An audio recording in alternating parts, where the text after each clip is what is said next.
Hello, how are you? This week's photo is of some, but not all, of the remote controls I have around my house. This one, for example, controls my Bluetooth speaker here.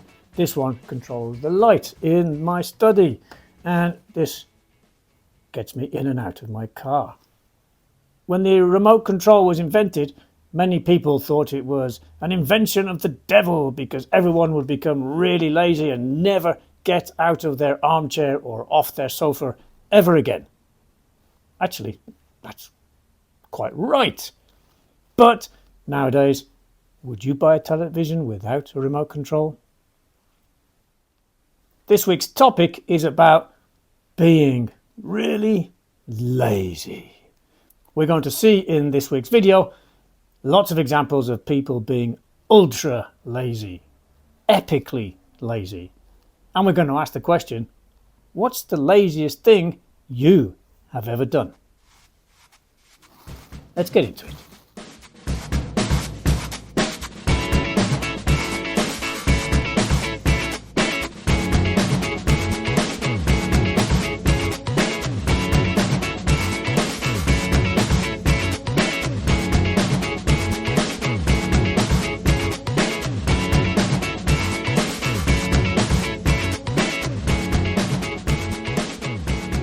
Okay, let's dive in.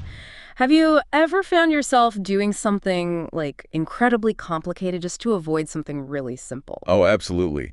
Human ingenuity for avoiding effort is pretty remarkable sometimes. Totally. So today we're doing a deep dive into what you might call the art of extreme laziness.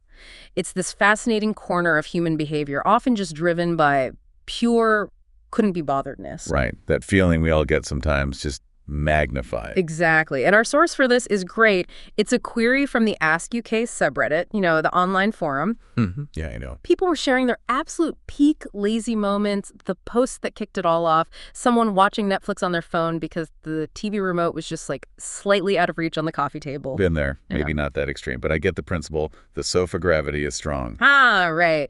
So our mission today is basically to explore some of the best, most surprising examples people shared and, see what we can figure out from them. Sounds good. Where do we start? Okay, first up, example 1. Someone literally didn't eat for a whole day. Wow.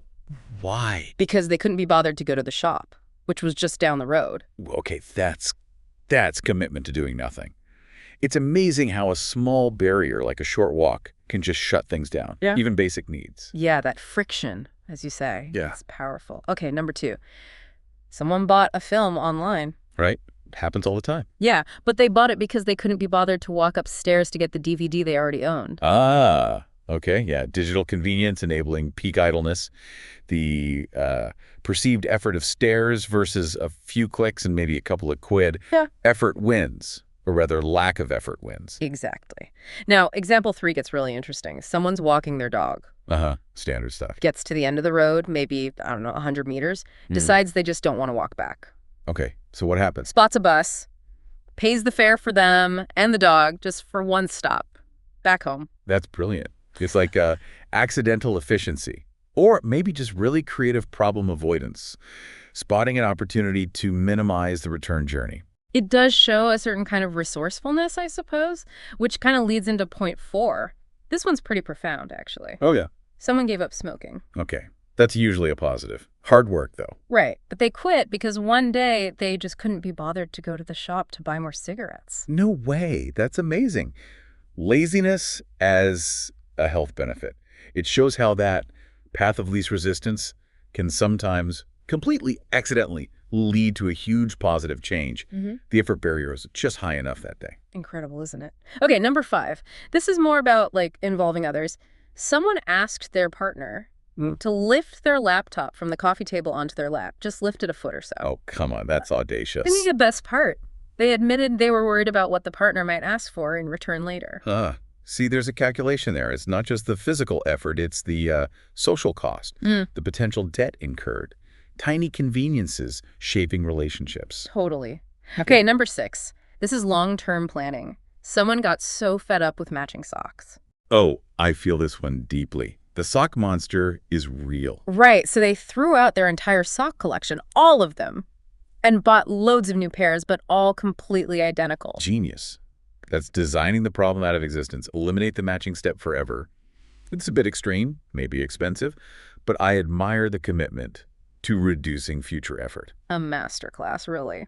Now, number 7 is pure irony. Someone rode their motorbike to an ice cream van that was literally just across the road, like 20 meters away. Wait, why? Just to avoid walking 20 meters? Pretty much. But then they buy the ice creams and realize they can't ride the bike back holding them. Oh, no. So they had to walk back across the road with the ice creams, then go back again to get the bike. Oh, the planning fallacy strikes again. The attempt to avoid a tiny effort created, like, triple the work. Beautiful. Sometimes the shortcut is absolutely the long way around. It really is. Okay, final one, number 8.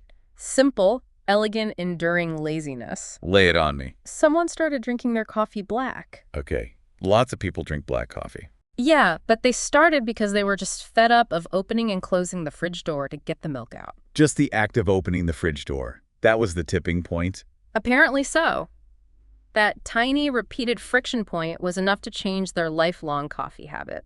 That's a fantastic example of how these tiny, tiny inconveniences build up and can genuinely reshape our routines and preferences. Minimal effort is a powerful driver. So looking at all these, I mean, they're funny, right?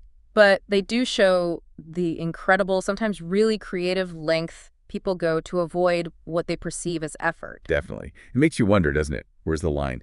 Is some of this extreme laziness actually a kind of super efficient problem solving? Just maybe applied in a weird way? Yeah, like the sock guy. Exactly. Or does it mostly just show how much our everyday lives, our choices, are shaped by these really minor hurdles, these little points of friction we barely even notice? That's a great question. So, thinking about all this, have you ever been quite as lazy as some of these examples? Maybe something to mull over until our next deep dive.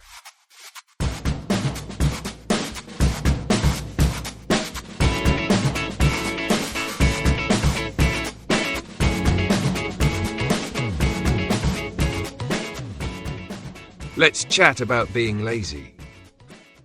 1. When can laziness lead to efficiency, creativity, or even innovation? 2. Can taking it easy actually be good for your mental or physical health? Can we go too far? 3. Have modern conveniences made us lazier? Phones, food delivery, remote controls, etc. 4. What's the funniest or most relatable lazy moment you've seen, heard about, or done yourself? What supposedly lazy habits would you never renounce?